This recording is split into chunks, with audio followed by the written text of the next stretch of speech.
பெருமைக்குரிய வழக்கறிஞர் பெருந்தகைகளே, உங்கள் அனைவருக்கும் இனிய மாலை வணக்கம். இன்றைய அற்புதமான மாலை பொழுது வேளையில் நம்முடைய புரோலிட்டேட் பீடர்ஸ் குழு வழங்கும் ஏபிபி தேர்வுக்கு தன்னை தயார்படுத்திக் கொண்டிருப்போரின் வெற்றியை உறுதிப்படுத்தும் வகுப்பு. இன்றைய தலைப்பு the explosive act 1884 and the explosive substance act 1908 என்ற சிறப்பு தலைப்பின் அடிப்படையில் வகுப்பு எடுக்க வருகை புரிந்துள்ளவர் நம் அனைவருக்கும் மிகவும் பரிச்சயமானவரும் மற்றும் வழக்கறிஞர் சமூகத்திற்கே மிகவும் பரிச்சயமானவரும், தமிழ்நாடு மற்றும் புதுச்சேரி பார் கவுன்சில் மற்றும் மனிதநேயம் IAS அகாடமிக்கு இணைந்து நடத்தக்கூடிய நீதிபதி தேர்வுக்கான பயிற்சி மையத்தினுடைய சிறப்பு பயிற்சியாளரும், பல மாவட்ட நீதிபதிகளையும் பல APPகளையும் பல சிவில் நீதிபதிகளையும் உருவாக்கிய பெருமைக்குரிய கடலூர் N. ராதா சார் அவர்களை வரவேற்பதில் மகிழ்ச்சி அடைகிறேன். Welcome sir. இன்றைய சிறப்பு நிகழ்வினை இனிதே துவங்குமாறு அழைக்கிறேன். வெல்கம் சார், நீங்க ஸ்டார்ட் பண்ணலாம் சார். Thank you sir. அனைவருக்கும் இனிய மாலை வணக்கம். வெடிபொருள்கள் சட்டம் 1884, explosives act 1884, act number 4 of 1884. ஒரு வெடிபொருள் எவ்வாறு தயாரிப்பது, அவற்றை யார் உடைமையில் வைத்திருக்க வேண்டும், அவற்றை எவ்வாறு பயன்படுத்த வேண்டும், அவற்றினை எந்த விதத்தில் விற்பனை செய்ய வேண்டும், எந்த பாதுகாப்பு உபகரணங்களோடு ஓர் இடத்திலிருந்து மற்றொரு இடத்திற்கு எடுத்து செல்ல வேண்டும், எந்த வகைகளில் அவற்றை இந்தியாவிற்குள் இறக்குமதி செய்வதோ அல்லது இந்தியாவிலிருந்து ஏற்றுமதி செய்வதோ, இவற்றை எல்லாவற்றையும் சரி ஒழுங்குபடுத்துவதற்காக ஒரு சட்டம் தேவை. அந்த சட்டத்தின் அடிப்படையில் தான் இவைகளை சரிவர பராமரிக்க முடியும் என்ற நோக்கத்தோடு நம்மை ஆட்சி புரிந்த வெள்ளையர்கள் இந்த சட்டத்தை ஒழுங்குபடுத்துவதற்காக 1884ஆம் ஆண்டு இந்த சட்டத்தை கொண்டு வந்திருக்கிறார்கள். முதலில் இந்த வெடிபொருளை கண்டுபிடித்தவர் யார் என்று சொன்னால், டைனமைட் என்ற வெடிபொருளை கண்டுபிடித்தவர் ஆல்ஃபிரட் நோபல். அவர் கண்டுபிடித்த பிறகு புதிய கண்டுபிடிப்பாளர்கள் என்ற சங்கத்தில் அவற்றை பதிவு செய்ய வேண்டும். அப்பொழுதுதான் உலகம் முழுவதும் பயன்படுத்துகின்ற பொழுது அவருக்கு ராயல்டி கிடைக்கும். ஒரு மின்சார பல்பை நம்முடைய வீட்டில் பயன்படுத்துகின்ற பொழுது அந்த பல்பின் விலை 100 ரூபாய் என்று சொன்னால், அது இந்தியாவில் தயாரித்தாலும் சரி அல்லது உலகில் வேறு எங்கு தயாரித்தாலும் சரி, அந்த தயாரிப்பு நிறுவனம் அந்த பல்பிலிருந்து ஒரு சிறு தொகையை அதை கண்டுபிடித்த தாமஸ் ஆல்வா எடிசன் அவருடைய ட்ரஸ்டுக்கு ராயல்ட்டியாக ஒரு சிறு தொகையை கொடுக்க வேண்டும். அதை போலவே உலகம் முழுவதும் வெடிமருந்தை பயன்படுத்துகின்ற நிறுவனங்கள் ஒரு சிறு தொகையை ராயல்ட்டியாக செலுத்த வேண்டும். இப்ப ஆல்ஃபிரட் நோபல் தான் டைனமைட் என்ற வெடிபொருளை கண்டுபிடித்தார். அவற்றை நியூ இன்வென்ஷன் என்று சொன்னால் கண்டுபிடித்தல், இல்லாத ஒரு பொருளை கண்டுபிடிப்பது. டிஸ்கவரி என்று சொன்னால் ஒரு பொருள் நம்மிடம் இருக்கும், சில நேரங்களில் மிஸ்பிளேஸ் ஆகிவிடும், வேற ஒரு இடத்துல நாம தெரியாமல் வைத்து விடுவோம், அதை தேடி கண்டுபிடிப்பது. தொலைத்து விட்ட ஒரு பொருளை தேடி கண்டுபிடிப்பது, அதற்கு பெயர் டிஸ்கவரி. இன்வென்ட் என்று சொன்னால் புதிய பொருளை கண்டுபிடித்து இந்த உலகத்திற்கு கொடுப்பது. எனவே ஆல்பர்ட் நோபல் அவற்றை கண்டுபிடித்தார். அந்த டைனமைட்டை கண்டுபிடித்த அவர் 1867ஆம் ஆண்டு தான் உலகத்தில் இந்த வெடிமருந்தை கண்டுபிடித்தேன் என்று சொல்லி புதிய அறிவியலாளராக தன்னை பதிவு செய்து கொண்டார். அவர் ஒரு என்ஜினியர், பொறியாளர். அவர் அந்த டைனமைட் வெடிபொருளில் நைட்ரோ கிளிசரின், நார்மலான கிளிசரின் போட்டா நம்முடைய கண்களில் இருந்து நீர் பெருக்கெடுத்து ஓடி வரும். சினிமாவில் நடிக்கக்கூடிய நடிகர்கள் ஒரு சோகமான காட்சியில் கண்ணிலிருந்து நீர் வெளியேறக்கூடிய கிளிசரின் யூஸ் பண்ணுவாங்க. இந்த டைனமைட்டில் நைட்ரோ கிளிசரின் பயன்படுத்தப்படுகிறது. சரி, ரைட். இதற்கு ஒரு சிறிய வரலாற்று நிகழ்வுகளும் உண்டு. இந்த வெடிபொருளை கண்டுபிடிப்பதற்கு ஒரு உடன்படிக்கை ஏற்படுகிறது. வெடிமருந்து தேவைப்படும், வெடிமருந்து எங்களுக்கு வேண்டும் என்று சொன்னால் அதற்கு ஜூஸ் யூதர்கள் இவற்றை கண்டுபிடித்தார்கள். உலகில் உள்ள பெரும்பாலான கண்டுபிடிப்புகள் எல்லாருமே யூதர்கள் தான் கண்டுபிடித்திருக்கிறார்கள். எனவே இந்த வெடிமருந்தை நாங்கள் கண்டுபிடித்து தருகிறோம், எங்களுக்கு தனியாக ஒரு நாடு வேண்டும், ஏற்படுத்தி கொடுக்க முடியுமா? இதுதான் அவர்களுடைய டிமாண்ட். அதற்கு சரி என்று ஒப்புக்கொள்ளப்பட்ட பிறகுதான் இந்த வெடிபொருள் கண்டுபிடித்தார்கள். நாம் உண்ணக்கூடிய சோளம் இருக்குது பாருங்க, மெய்ஸ். அந்த சோளம் அதுல 2 வகை இருக்கு, 3 வகையான சோளங்கள் இருக்கிறது. ஸ்வீட் கார்ன் இருக்கு, அது கொடைக்கானல், ஊட்டி போன்ற அந்த குளிர் பிரதேசங்களில், ஏன்னா அதனுடைய டெம்பரேச்சர் அதுதான், அங்கதான் விளைவிக்க முடியும்.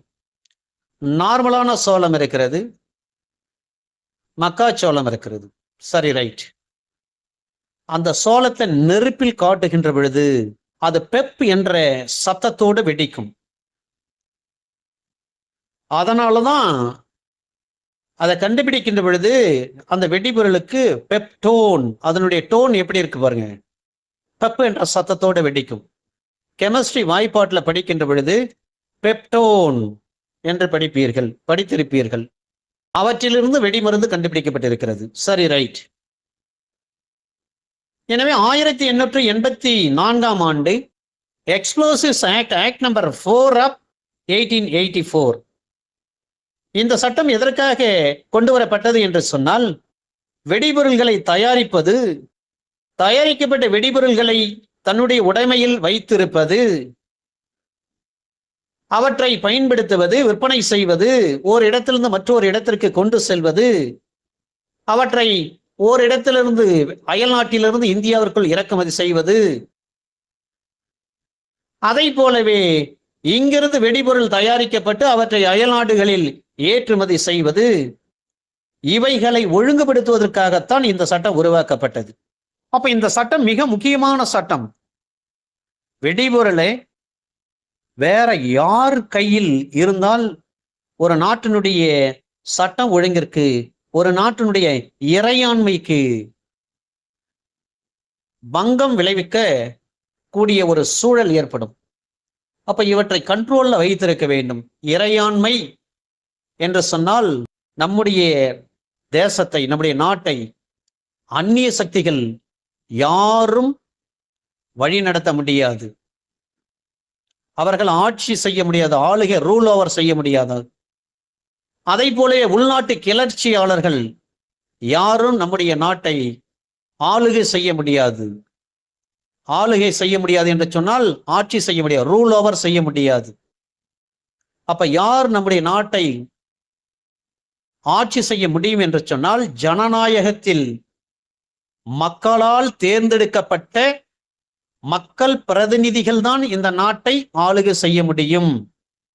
அதன் அடிப்படையில் தான் இன்றைக்கு மத்தியில் மாண்புமிகு பாரத பிரதமர் திரு நரேந்திர மோடி அவர்கள் தலைமையில் ஆட்சி, மாநிலத்தில் மாண்புமிகு திரு மு.க. ஸ்டாலின் ஐயா தலைமையில் நம்முடைய மாநிலத்தில் ஆட்சி. இவர்கள்லாம் எவ்வாறு அந்த பதவிக்கு வந்திருக்கிறார்கள்?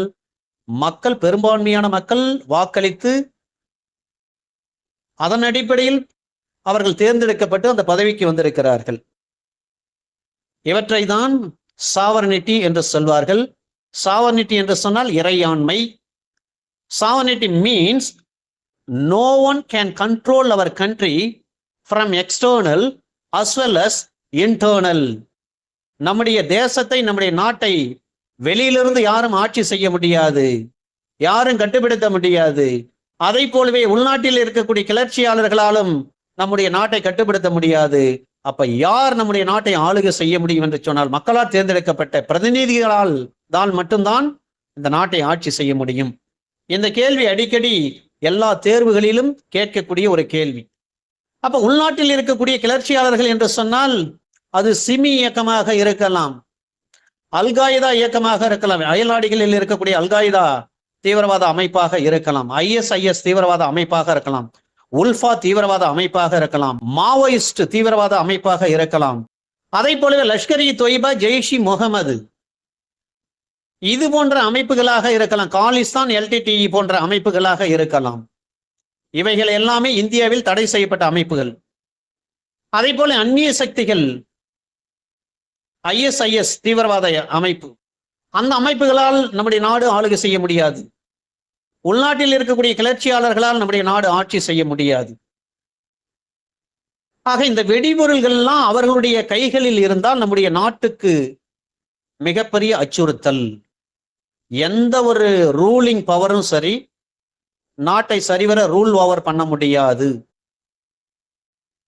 அதற்காகத்தான் இவைகளை கட்டுப்படுத்துவதற்காக இந்த சட்டத்தை கொண்டு வந்தார்கள். இது ஆங்கிலேயர்கள் காலத்தில் கொண்டு வரப்பட்ட ஒரு சட்டம். அந்த வெடிபொருட்கள் நம்முடைய சுதந்திர போராட்டத்துக்காக போராடிய போராளிகள், அதில் மிதவாதிகள் இருக்கிறார்கள், தீவிரவாதிகள் இருக்கிறார்கள். அவருடைய கரங்களில் இந்த வெடிபொருட்கள் கிடைத்திருக்குமே, ஆனால் ஆங்கிலேயர்களுக்கு எதிராக மிகப்பெரிய போராட்டம், கிளர்ச்சி, கலவரம் ஏற்பட்டிருக்கும். அதையெல்லாம் கட்டுப்படுத்துவதற்கு இது ஒரு நோக்கம். சரி, ரைட், நாம் சட்டத்திற்குள்ளாக கடந்து செல்லலாம். இந்த சட்டத்தை பொறுத்தவரை the explosives act 1884, act number 4 of 1884 is having only 18 sections are there. 18 சட்டப்பிரிவுகள் இருக்கிறது. இவற்றில் சட்ட திருத்தங்கள் வந்திருக்கிறது. இந்த சட்டம் இந்தியா முழுமைக்கும் பொருந்தும்.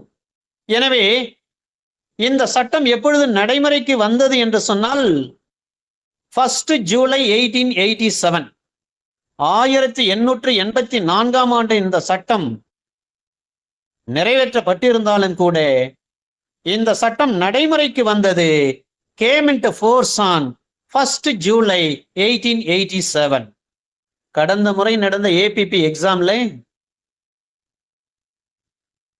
Railway property unlawful possession act அது எப்பொழுது நடைமுறைக்கு வந்தது என்ற ஒரு கேள்வி கேட்கப்பட்டிருந்தது, 1 மதிப்பெண். அதனால எந்த ஒரு சட்டமாக இருந்தாலும் அது நடைமுறைக்கு வந்த தேதியை நினைவில் வைத்துக் கொள்ள வேண்டும். 1/7/1887 முதல் இந்த சட்டம் நடைமுறைக்கு வந்தது. அதாவது சட்டம் இயற்றப்பட்டு 3 ஆண்டுகள். ஆக 2 ஆண்டுகள் 6 மாதம் கழிந்து 7வது மாதம் முதல் தேதியிலிருந்து தான் நடைமுறைக்கு வந்திருக்கிறது. சரி, ரைட். மொத்தமாக 18 சட்டப்பிரிவுகள் உள்ளடங்கி இருக்கிறது.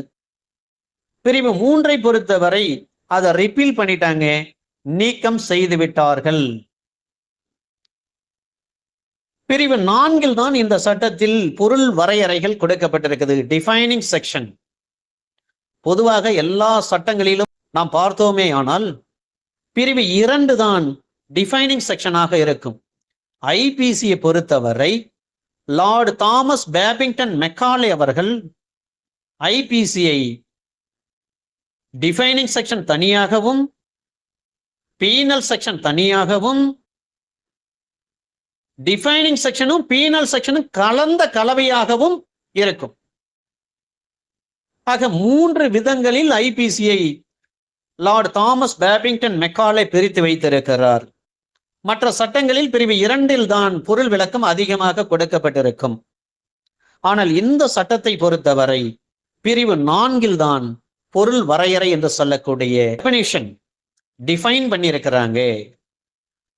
அதுல மிக முக்கியமான ஒரு விஷயம் என்னவென்று சொன்னால், டிஃபைனிங் செக்ஷன்ல இருந்து ஒரு கேள்வி கேட்கலாம், அதற்கு வாய்ப்பு இருக்கிறது என்று சொன்னால் அது அண்டர் செக்ஷன் 4 கிளாஸ் டி. வெடிபொருள் என்றால் என்ன? இந்த சட்டமே வெடிபொருள் சட்டம் தான். அப்ப வெடிபொருள் என்றால் என்ன? எக்ஸ்ப்ளோசிவ்ஸ் மீன்ஸ் அது துப்பாக்கி மருந்து, கன் பவுடர், அது நைட்ரோகிளிசரின். அந்த நைட்ரோகிளிசரின் டைனமைட்ல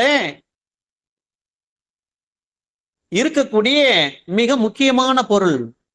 நைட்ரோகிளிசரின் வெடிப்பை உண்டாக்கும் டைனமைட். அதை போலவே கன் காட்டன் என்று சொல்லக்கூடிய துப்பாக்கி பருத்தி. ஏன் சார் இதெல்லாம் இதுல தேவைப்படுமா? தேவைப்படும். களிமண் தேவைப்படும், துப்பாக்கி பருத்தி இதுல தேவைப்படும், நைட்ரோகிளிசரின் தேவைப்படும், ரவன் சொல்லுவோம் நாம, அந்த மருந்து, வெடி மருந்து, அது தேவைப்படும். அதை போலவே ஒரு பாதரசம், ஒரு ஃபல்மினேட், இந்த ஃபல்மினேட் எல்லாம் இப்ப தேவைப்படும். காரணம் என்னவென்று சொன்னால், வெஸ்டர்ன் கண்ட்ரிஸ்லாம் பார்த்தீங்கன்னா இன்றைக்கு கடுமையான பனிப்பொழிவு. அந்த கடுமையான பனிப்பொழிவுகளில் வாகனங்களை செலுத்த வேண்டும். சில நேரங்களில் கடும் பனிப்பொழிவின் பொழுது பொதுமக்கள் நடமாட முடியாது. 144 அங்க போட்டிருக்கிறாங்க. அமெரிக்காவில் சில மாகாணங்களில் அந்த தேசத்தினுடைய அதிபர் மாண்புமிகு டொனால்ட் ட்ரம்ப் அவர்கள் சில ஸ்டேட்டுக்கு தடை உத்தரவே போட்டிருக்கிறார். இது போன்ற நேரங்களில் தீவிரவாதிகள் ஊடுருவி விடுவார்கள். அப்படிப்பட்ட ஒரு சூழ்நிலை வருகின்ற பொழுது இந்த ஃபல்மினேட் தான் மிக முக்கியமான பங்கு வகிக்கும். எனவே gun powder, nitroglycerine, nitroglycol, gun cotton, di nitrotoluene, tri nitrotoluene, picric acid, di nitrophenol, tri nitro resorcinol, இது எல்லாமே வேதியியல் பெயர். அப்ப கிளைகோ ட்ரை மீத்தலின், ட்ரை நைட்ரோமைன், அது ட்ரைனா என்னவென்று சொன்னால் 3 என்று அர்த்தம். கெமிஸ்ட்ரியில ட்ரை என்று சொன்னால் 3 என்று அர்த்தம். அதே மேத்தமெட்டிக்ஸ்ல கியூப்டு என்று சொல்வார்கள், 3 என்று அர்த்தம், எக்ஸ் கியூப்டு. கெமிஸ்ட்ரியில ட்ரை என்று சொல்வார்கள், 3. அப்ப 2க்கு என்ன கெமிஸ்ட்ரியில? டை. டை என்றால் 2, அதுவே ட்ரை என்றால் 3. எனவே வெடிமருந்து, வெடிபொருள் என்பது ஒரு துப்பாக்கி மருந்து, ஒரு நைட்ரோகிளிசரின், ஒரு டைனமைட், ஒரு துப்பாக்கி பருத்தி, ஒரு கல் உடைக்கக்கூடிய கன்னங்கள், ஒரு பாதரசம், ஒரு ஃபல்மினேட், ஃபோக் சிக்னல் என்று சொல்லக்கூடிய மூடுபனி வழிகாட்டிகள், ஃபெர்குசன் கேப்ஸ் என்று சொல்லக்கூடிய வெடிக்கக்கூடிய மூடிகள், டெட்டனேட்டர் என்று சொல்லக்கூடிய ஒரு வெடிப்பை உண்டாக்கக்கூடிய கருவிகள், ஒரு தோட்டாக்கள், வெடி மருந்துகள், இவை எல்லாமே வெடிபொருள் தான். எனவே அண்டர் செக்ஷன் 4 ஏபிபி எக்ஸாம்க்கு கேள்வி கேட்கக்கூடிய ஒரு சூழல் இருந்தால் அண்டர் செக்ஷன் 4 கிளாஸ் டி சொல்லப்பட்டிருக்கக்கூடிய எக்ஸ்ப்ளோசிவ் என்றால் என்ன, அவற்றை பற்றி எங்கே விளக்கம் சொல்லப்பட்டிருக்கிறது என்று சொன்னா அண்டர் செக்ஷன் 4 கிளாஸ் டி. சரிங்க, அப்ப மற்ற டிஃபைனிங் செக்ஷன்ல மற்ற விஷயங்கள் சொல்லப்பட்டிருக்கு, அதெல்லாம் தேவையில்லையா? தேவைதான். என்றாலும் அதிகபட்சமாக நாம் அண்டர் செக்ஷன் 4 கிளாஸ் டி பார்த்தால் போதும். Class A aircraft, class B carriage. Aircraft என்று சொன்னால் வானூர்தி, கேரேஜ் என்று சொன்னால் ஊர்தி. Class C district magistrate. எதற்காக டிஸ்ட்ரிக்ட் மேஜிஸ்ட்ரேட் இங்கே கொண்டு வந்திருக்கிறார்கள்? டிஸ்ட்ரிக்ட் மேஜிஸ்ட்ரேட் தான் சார் ஒரு காலகட்டத்தில் நீங்க இந்த ஆயுதங்களாக இருந்தாலும் சரி, இந்த வெடிபொருள்களாக இருந்தாலும் சரி, இது சம்பந்தமாக சாங்ஷன் வாங்கணும். யாரிடமிருந்து? From whom the sanction has to be obtained? Central government தான். அதில் அவற்றில் நடைமுறை சிக்கல்கள் அதிகமாக இருந்ததனால் சென்ட்ரல் கவர்மெண்ட் என்ன செய்தார்கள் என்று சொன்னால், அந்தந்த மாவட்டத்தில் இருக்கக்கூடிய மாவட்ட கலெக்டர், அவர் தான் டிஸ்ட்ரிக்ட் மேஜிஸ்ட்ரேட். சாங்ஷன் ஆர்டரே டிஸ்ட்ரிக்ட் மேஜிஸ்ட்ரேட் என்று சொல்லக்கூடிய டிஸ்ட்ரிக்ட் மேஜிஸ்ட்ரேட்டே ஹேஸ் டு பி இஷ்யூட் அப்படின்னு சொன்னாங்க. அதற்காக தான் மேஜிஸ்ட்ரேட் என்ற வரையறை இங்கே கொடுக்கப்பட்டிருக்கிறது. மேஜிஸ்ட்ரேட் இந்த சட்டத்தை பொறுத்தவரை கமிஷனர் ஆஃப் போலீஸ், ஆர்ம்ஸ் ஆக்ட்ல டிஸ்ட்ரிக்ட் கலெக்டர். சட்டம் ஒழுங்கு பிரச்சனை போலீஸ்க்கு தான் மிக முக்கிய பங்கு. அப்ப கமிஷனர் அல்லது டெப்டி கமிஷனர் வருவாங்க. பொதுவா கமிஷனர் அல்லது டெப்டி கமிஷனர் என்று சொன்னால் ஐபிஎஸ் ரேங்க் உள்ளவங்க தான் இருப்பாங்க. அண்டர் செக்ஷன் 2D எக்ஸ்ப்ளோசிவ் என்றால் என்ன? Under section 2E export. அப்ப எக்ஸ்போர்ட் என்பது ஒரு கடல் வழியாக இருக்கலாம், அல்லது ஒரு வான் வழியாக இருக்கலாம், அல்லது ஒரு தரை மார்க்கமாக இருக்கலாம், தரை வழியாக இருக்கலாம். இந்தியாவிற்கு வெளியே கொண்டு செல்வது என்ற அர்த்தம். அப்ப taking out of India to a place outside India by land, sea or air. Import means to bring into India from place outside India by land, sea or ஏர்.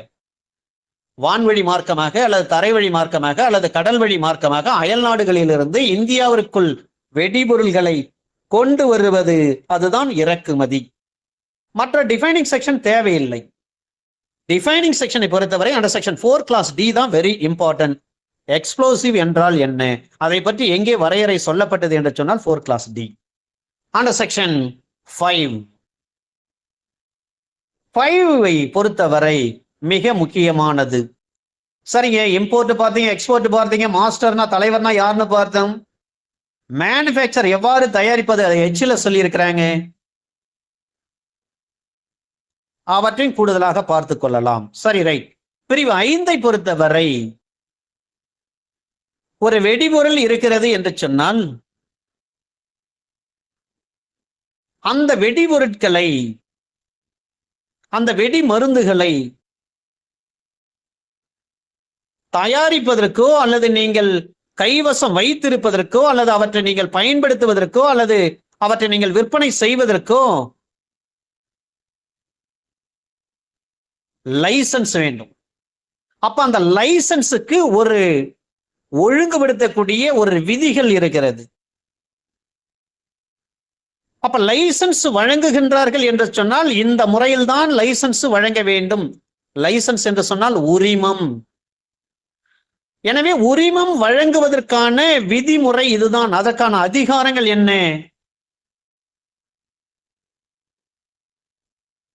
அப்ப வெடி மருந்துகளை பொறுத்தவரை இந்தியாவில் எந்த இடத்துல நீங்க இந்த சட்டத்துல சொல்லப்பட்டிருக்கக்கூடிய விதிகளின்படி, விதிமுறைகளின்படி அதை நடைமுறைப்படுத்துவதற்கு, செயல்படுத்துவதற்கு அல்லது தடை செய்வதற்கோ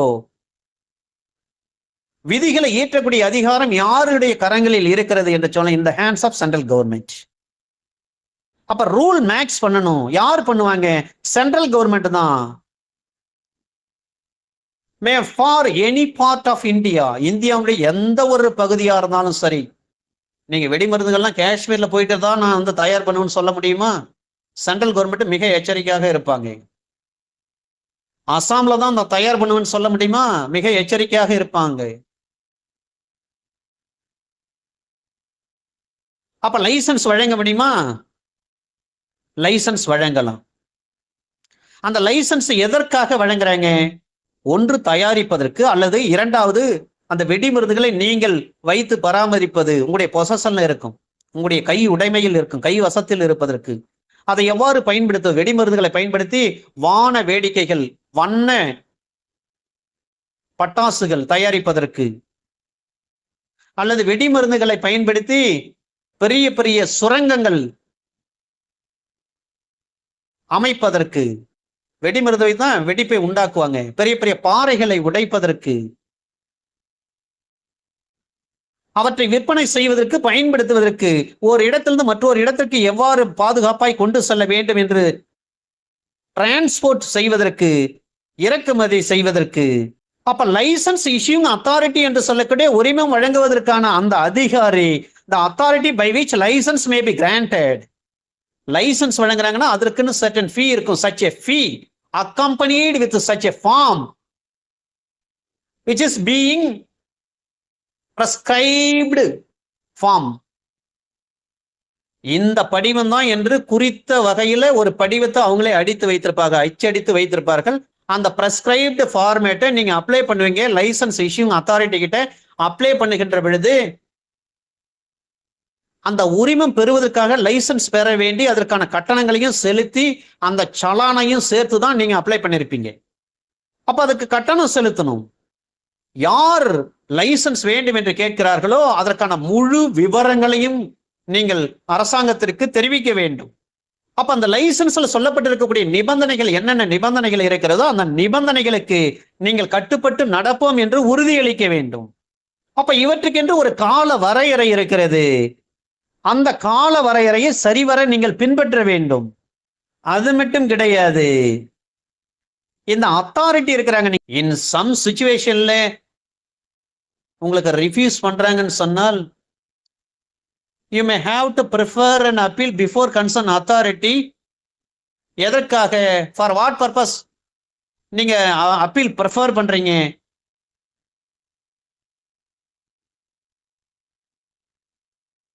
to obtain the licence from the authority. அப்ப for licences must be made. எதற்காக? இந்த குறிப்பிட்ட காலத்திற்குள்ளாக செலுத்த வேண்டிய கட்டணம் அல்லது அவற்றை திருப்பி தர வேண்டிய சூழல்கள் ஏதேனும் இருந்தால் அதற்காக பிரிவு 6ற்கு உட்பட்டு தான். பிரிவு 6ல் என்னென்ன விஷயங்கள் சொல்லப்பட்டிருக்கிறது என்று சொன்னால், அரசாங்கம், குறிப்பாக மத்திய அரசாங்கம், நடுவண் அரசாங்கம், நீங்கள் வெடிமருந்து தயாரிப்பதையோ அல்லது அவற்றை நீங்கள் உங்களுடைய உடைமையில், கையுடைமையில் வைத்திருப்பதையோ அல்லது அவற்றை ஏற்றுமதி செய்வதற்கோ, அப்ப தனிப்பட்ட அபாயகரமான வெடிபொருள்களை தயாரிப்பதை ஸ்பெஷல் கேட்டகரி இருக்கும். அந்த தனிப்பட்ட அபாயகரமான வெடிபொருள்களை உங்களுடைய கையுடைமையில் வைத்திருப்பதை, அவற்றை இறக்குமதி செய்வதை தடுப்பதற்காக மத்திய அரசாங்கத்துக்கு அதிகாரம் இருக்கிறது என்று சொன்னால் இருக்கிறது. எனவே இந்த ஸ்பெஷலி டேஞ்சரஸ் எக்ஸ்ப்ளோசிவ்ஸ் என்று சொல்லக்கூடிய தனிப்பட்ட அபாயகரமான வெடிபொருள்களை நாங்கள் தயாரிக்க போகிறோம் என்று சொன்னால் அந்த பிரிவு 6ற்கு உட்பட்டு நீங்கள் கட்டணத்தை செலுத்த வேண்டும். அல்லது எக்ஸசிவா நீங்க செலுத்தியிருந்தால் திரும்ப பெறலாம். அப்ப இவற்றுக்கு யார் உச்சபட்ச அதிகாரம் படைத்தவர் என்று சொன்னால், இந்திய தலைமை வெடிபொருள் கட்டுப்பாட்டு அலுவலர். அப்ப வெடிபொருள் தலைமை கட்டுப்பாட்டு அலுவலர் இருப்பார், அல்லது அவரால் அதிகாரம் கொடுக்கப்பட்ட, டெலிகேட் செய்யப்பட்ட வேற ஒரு அதிகாரி இருப்பார். எனவே chief controller of explosives or any officer authorised by him in this behalf. இது தொடர்பாக அந்த இந்திய வெடிபொருள் தலைமை கட்டுப்பாட்டு அலுவலர் வேற ஒரு நபரை நியமித்து அல்லது அவருக்கு அதிகாரத்தை கொடுத்து அவர் லைசன்ஸ் இஷ்யூ பண்ணலாம், அல்லது அவர் தான் சூப்பர்வைஸ் பண்ணுவாரு அப்படின்னு சொல்லி அதிகாரத்தை ஒப்படைத்து இருந்தால் அந்த நபர் அவரால் எவ்வளவு தொகை செலுத்த வேண்டும் என்று சொல்லப்பட்டிருக்கிறதோ அந்த தொகையை செலுத்த வேண்டும். அப்ப சில நேரங்களில் பாருங்க, எக்ஸம்ஷன் கொடுத்திருப்பாங்க, விதி விலக்கு கொடுத்திருப்பாங்க. அதாவது முழுமையான விதி விலக்கு, அந்த முழுமையான விதி விலக்கு அளித்திருக்கின்ற பொழுது அல்லது சில நிபந்தனைகளுக்கு உட்பட்டுத்தான், அது எந்த ஒரு வெடிபொருளாக இருந்தாலும் சரி, அல்லது நபர் யார் வேணா, எனி பர்சன், அந்த நிபந்தனைகளுக்கு உட்பட்டுத்தான் அவர் செயல்பட வேண்டும். இப்படிப்பட்ட கண்டிஷன்ஸ் எல்லாம் இம்போஸ் பண்ண முடியும். இது எதற்காக பிரிவு 5 என்று சொன்னால், வெடிபொருளை தயாரிப்பதற்கு, வெடிபொருளை உங்களுடைய கைவசத்தில் வைத்திருப்பதற்கு, வெடிபொருளை நீங்கள் உபயோகம் செய்வதற்கு, பயன்படுத்துவதற்கு, வெடிபொருளை நீங்கள் விற்பனை செய்வதற்கு, அந்த வெடிமருந்துகளை நீங்கள் இறக்குமதி செய்வதற்கு. எனவே இங்க transport, manufacture, possession, use, sale, import and export, இந்த 7 காரியங்களுக்கு, இந்த 7 காரியங்கள் குறித்து நீங்கள் லைசன்ஸ் பெற வேண்டி இந்த நிபந்தனைகளை எல்லாம் நீங்கள் ஃபாலோ பண்ண வேண்டும்.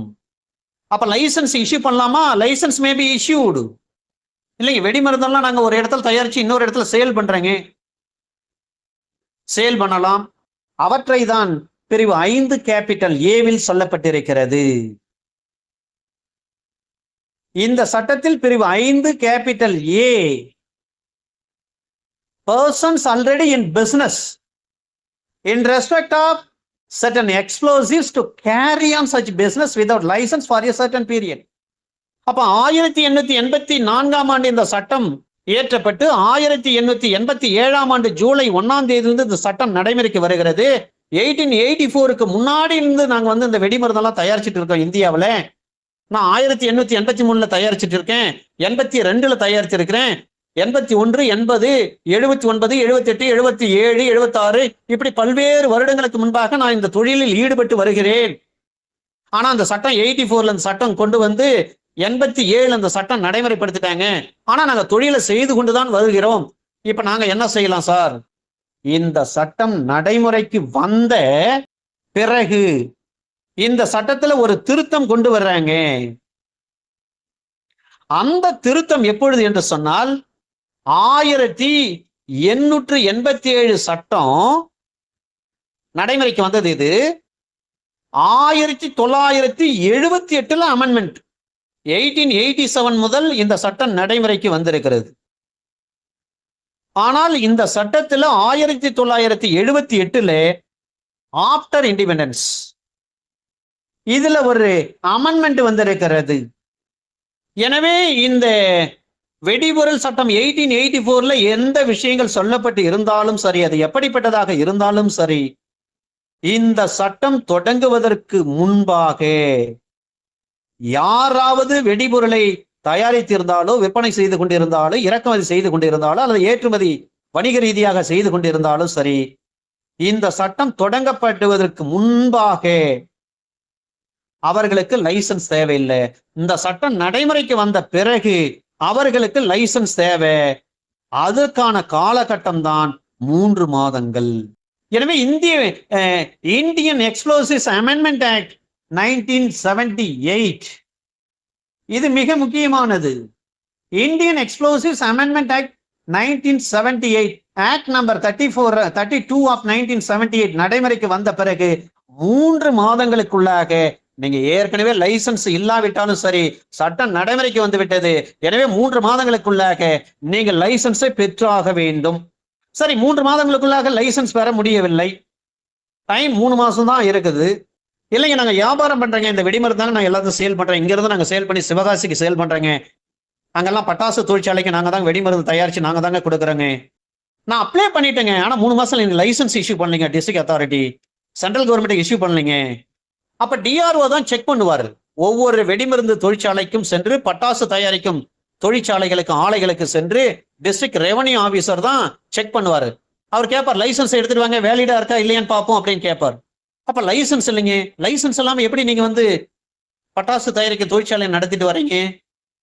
இல்லைங்க, லைசன்ஸ் அப்ளை பண்ணிட்டோம், டிஸ்ட்ரிக்ட் அத்தாரிட்டி என்ன எங்களுக்கு இஷ்யூ பண்ணலீங்க, சென்ட்ரல் கவர்மெண்ட் என்ன இஷ்யூ பண்ணலீங்க, ஆனா ஸ்டிபுலேட்டட் பீரியட் என்று சொல்லக்கூடிய 3 மாதங்களுக்குள்ளாக நான் அப்ளை பண்ணிட்டேன் சார்.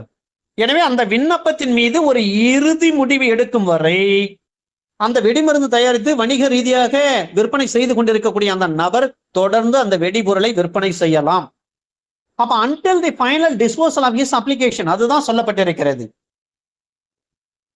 லைசன்ஸ் வேணும்னு அப்ளை பண்ணிட்டேன், 3 மாசத்துக்குள்ள அப்ளை பண்ண சொன்னீங்க, அப்ளை பண்ணிட்டேன் சார், என்ன லைசன்ஸ் எனக்கு இஷ்யூ பண்ணலீங்க, இருந்தாலும் என் பிசினஸ் நான் நடத்திட்டு தான் இருக்கிறேன்.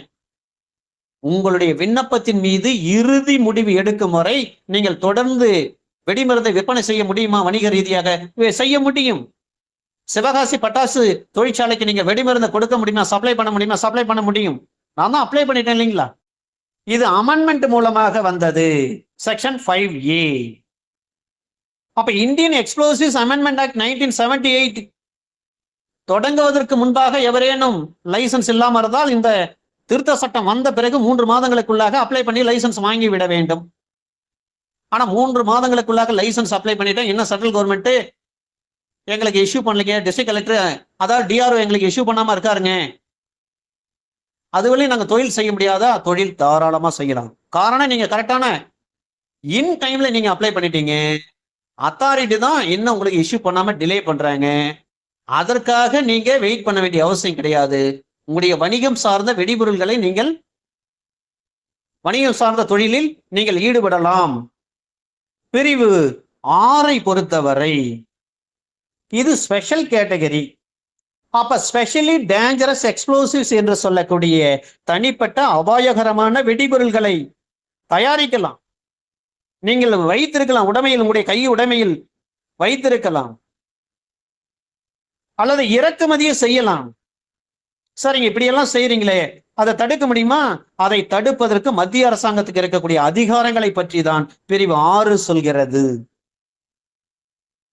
அப்ப power of central government to prohibit the manufacture, possession or importation of specially dangerous explosives. தனிப்பட்ட அபாயகரமான வெடிபொருள்களை நீங்கள் தயாரிப்பதை அல்லது கையுடைமையில் வைத்திருப்பதை அல்லது அவற்றினை நீங்கள் இறக்குமதி செய்வதை தடுப்பதற்கு மத்திய அரசாங்கத்துக்கு இருக்கக்கூடிய அதிகாரங்களை பற்றி தான் பிரிவு 6 சொல்லப்பட்டிருக்கிறது. அப்ப இதுவரை செக்ஷன் 5 5A வரை சொல்லப்பட்ட விஷயங்களில் எது எப்படிப்பட்டதாக இருந்தாலும் சரி, அவ்வப்பொழுது மத்திய அரசாங்கம் தனது அதிகாரப்பூர்வமான அரசு இதழில், சென்ட்ரல் கவர்மெண்ட்டுக்கு என்று ஒரு கெசட் இருக்கிறது, ஸ்டேட் கவர்மெண்ட்டுக்கு என்று ஒரு கெசட் இருக்கிறது, டிஸ்ட்ரிக்ட் அளவில் ஒரு கெசட் இருக்கிறது. அப்ப இந்திய அரசு இதழ், அதான் இந்திய கெசட்.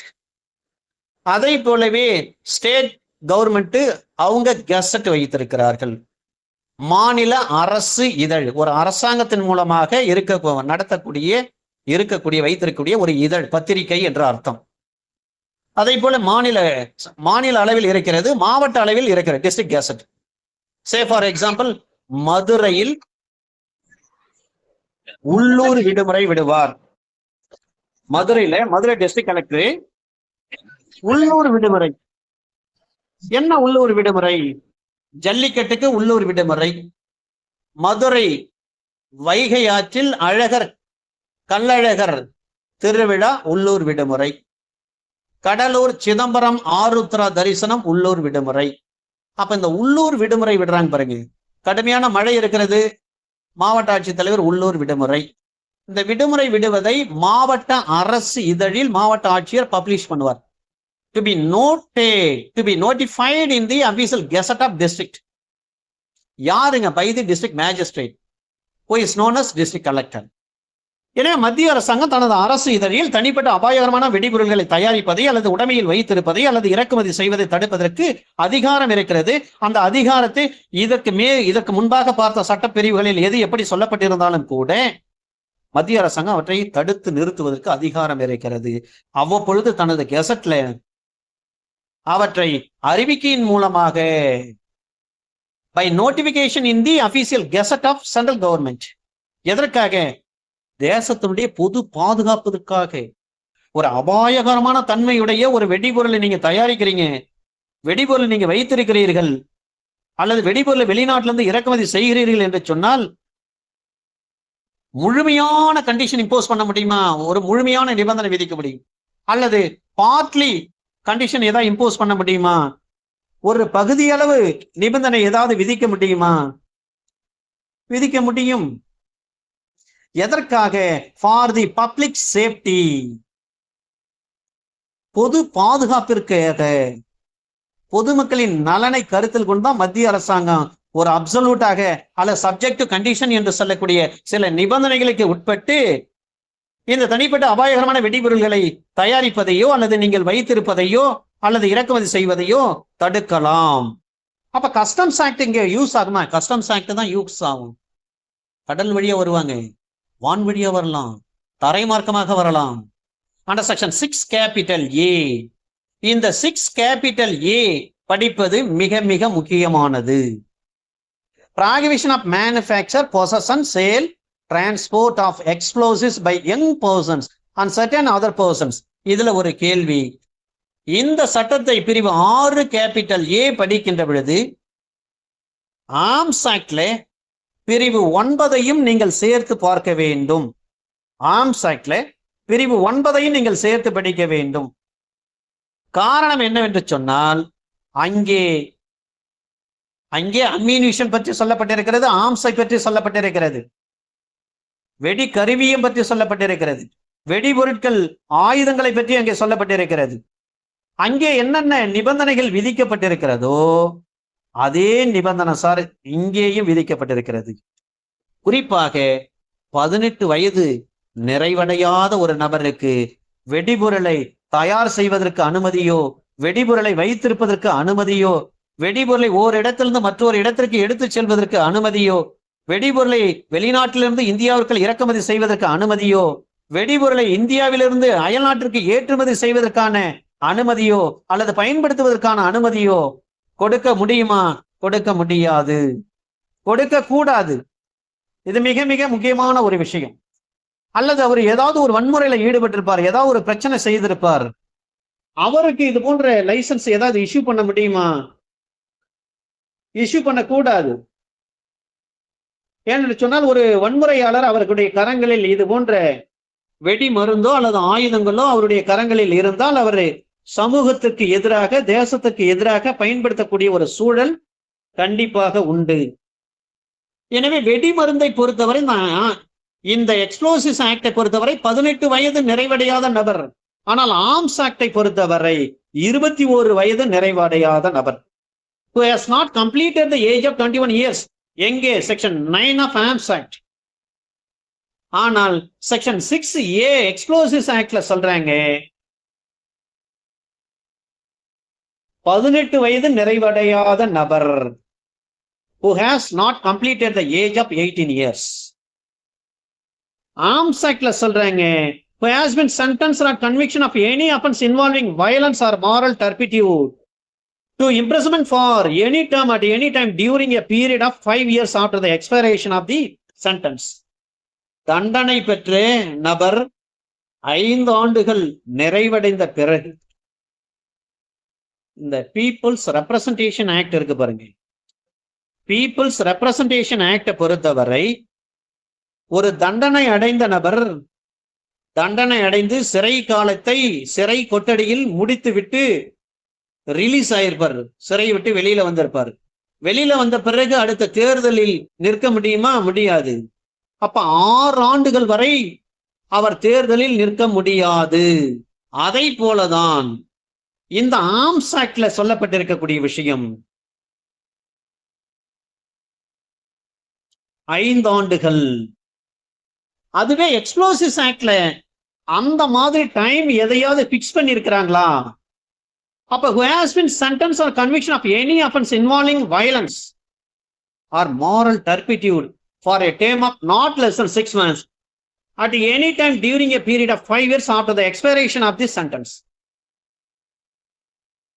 தண்டனை காலம் முடிந்து 5 ஆண்டுகள் கழித்து, தண்டனை 6 மாதங்கள் கூட ஒரு சிறை தண்டனை பெற்றிருக்கலாம். மாரல் டர்பிட்யூட் என்று சொல்லக்கூடிய ஒரு தீய நடத்தை அல்லது வயலன்ஸ், ஏதாவது ஒரு வன்முறை அடைந்திருக்கலாம். அந்த குற்றம் நிரூபிக்கப்பட்டு அவருக்கு சிறை தண்டனை விதிக்கப்பட்டு 6 மாதங்களுக்கு குறையாமல் சிறை தண்டனை விதிக்கப்பட்ட ஒரு நபர் 6 மாசம் கன்விக்ஷன் ஆயிருக்காரு. அவருக்கு நீங்க வெடிமருந்து கொடுக்கலாம்னு சொல்ல முடியுமா? முடியாது. 6 மாதம் கன்விக்ஷன் முடிந்து அதன் பிறகு 5 இயர்ஸ் வெயிட் பண்ணுங்க, அது வரலும் கிடையாது. இதே விஷயங்களில் ஆர்ம்ஸ் ஆக்ட்ல செக்ஷன் 9 சொல்லி இருக்கிறாங்க. ஆர்ம்ஸ் ஆக்ட்ல வயசு 21, எக்ஸ்ப்ளோசிவ்ஸ் ஆக்ட்ல வயசு 18. அவ்வளவுதான் விஷயம். Chapter number 8 of CrPC, chapter number 8 of சிஆர்பிசில என்ன சொல்லப்பட்டிருக்கிறது? 106, 107, 109, 110 ப்ரொசீடிங்ஸ். இந்த 106ஐ பொறுத்தவரை ஒரு காலகட்டத்தில் எக்ஸிகியூட்டிவ் மேஜிஸ்ட்ரேட் கிட்ட இருந்த பவர், அதன் பிறகு அதில் அமெண்ட்மெண்ட் கோர்ட்டுக்கு போய்விட்ட, செஷன்ஸ் கோர்ட். அப்ப நீதிமன்றத்தின் மூலம் தண்டிக்கப்பட்ட ஒரு நபர் 3 ஆண்டுகள் எந்தவித வன்முறையிலும் சட்ட ஒழுங்கு பிரச்சனையிலும் ஈடுபட மாட்டேன் என்று சொல்லி ஒரு பாண்ட் எழுதி கொடுப்பார். சொசைட்டிக்கு நான் பீஸ்ஃபுல்லா இருப்பேன், என்னால சொசைட்டியினுடைய பீஸுக்கு எந்தவித பங்கமும் ஏற்படாது. அது 106ல 3 வருடங்கள். 107, 108, 109 இந்த 3 சட்ட பிரிவுகளுக்கும் 1 வருடங்கள் பாண்டு. 110க்கு 3 வருடங்கள், 106க்கும் 110க்கும் 3 இயர்ஸ். அந்த பாண்டு பாத்தீங்கன்னா 3 வருடங்கள் வரை எந்த ஒரு வன்முறையிலும் ஈடுபட மாட்டேன், நான் நல்ல முறையில் நடந்து கொள்வேன் என்று டிஆர்ஓ கிட்ட, ஆடிஓ கிட்ட, நீங்க ஆடிஓ என்றாலும் அதாவது ரெவென்யூ டிவிஷனல் ஆபீசர், வருவாய் கோட்டாட்சியர் என்று சொல்வார்கள். வருவாய் கோட்டாட்சியர் என்றாலும் சார் ஆட்சியர் என்றாலும் ஒன்றுதான், சப் கலெக்டர் என்றாலும் ஒன்றுதான். அவரிடம் நீங்க பாண்டு எழுதி கொடுப்பீங்க. 106 3 வருஷம், 110 3 வருஷம், 107 1 வருஷம், 108 1 வருஷம், 109 1 வருஷம். அது போல நீங்க பாண்டு ஏதாவது எழுதி கொடுத்திருந்தீங்கன்னா அந்த பாண்டு எழுதி கொடுத்தப்பட்ட பிறகும் சரி. அப்ப bond for keeping the peace or for good behaviour at any time during the term of the bond, அமைதி பேணி பாதுகாத்திடுவேன், என்னுடைய நன்னடத்தையுடன் நான் நடந்து கொள்வேன் என்று சொல்லி சிஆர்பிஸ்ல நீங்கள் ஒரு பிணை முறி அளிக்கின்ற பொழுது, பிணை முறி என்று சொன்னால் பாண்டு, அந்த மாதிரி நபர்களுக்கு வெடிபொருளை கையாளுவதற்கு, வெடிபொருளை தயாரிப்பதற்கு வெடிபொருளை ஒரு இடத்திலிருந்து இன்னொரு இடத்திற்கு எடுத்து செல்வதற்கு அனுமதி கொடுக்க முடியுமா? கிடையாது. சில நேரங்கள் இந்த விஷயங்கள் தெரியாம சில பேருக்கு லைசன்ஸ் இஷ்யூ பண்ணி இருந்தாலும் கூட, அல்லது சில நபர்களுக்கு ஏற்கனவே லைசன்ஸ் இஷ்யூ பண்ணியிருப்பாங்க, அவர் ரூல்ஸ் அண்ட் ரெகுலேஷன் இந்த ஆக்டுக்கு எகென்ஸ்டா கான்ட்ரடிக்டா அவர் செயல்படுகின்ற பொழுது அந்த லைசன்ஸ் ரத்து செய்து வைத்திருப்பார்கள். அப்ப இந்தியன் எக்ஸ்ப்ளோசிவ்ஸ் ஆக்ட் என்று சொல்லக்கூடிய இந்திய வெடிபொருள் திருத்த சட்டம் 1978, இந்த சட்டம் வருவதற்கு முன்போ அல்லது பின்போ எவரேனும் இந்த சட்ட விதிகளுக்கு முரண்பாடாக நடந்திருந்தால் 5 ஆண்டுகள் வரை, அந்த 5 ஆண்டு காலகட்டத்திற்குள்ளாக அந்த லைசன்ஸ் என்ன செய்ய முடியும்? கேன்சல் பண்றாங்க. எனவே இந்த சட்டத்தினுடைய வகையங்களுக்கு விதிகளுக்கு முரணாக செயல்பட்டால் லைசன்ஸ் கேன்சல் பண்ணிடுவாங்க. அப்ப சுருக்கமாக பார்க்க வேண்டும் என்று சொன்னால் 18 வயது நிறைவடையாத ஒரு நபருக்கு லைசன்ஸ் கிடையாது, தடை. வன்முறையில ஈடுபட்டு இருக்கிறார், லைசன்ஸ் கிடையாது. அட்லீஸ்ட் 6 மாசம் தண்டனை அடைஞ்சிருக்கிறார், கிடையாது. ஏங்க, நான் தண்டனை அடைஞ்சு ஜெயில இருந்து வெளியில வந்துட்டேங்க, வெளியில வந்திருந்தா என்ன, அதன் பிறகு 5 ஆண்டுகள் வரை உங்களுக்கு கிடையாது. பாண்டு எழுதி கொடுத்திருக்காருங்க, அவரு 110 எழுதி கொடுத்திருக்காங்க, 109, 108, 107, 106 எழுதி கொடுத்துற, கிடையாது. அல்ல லைசன்ஸ் வழங்கப்பட்ட இந்த சட்டத்தினுடைய விதிகளுக்கு முரணாக செயல்பட்டு இருக்கிறாரு, கிடையாது. அப்ப இவர்கள்லாம் என்ன செய்ய முடியும்?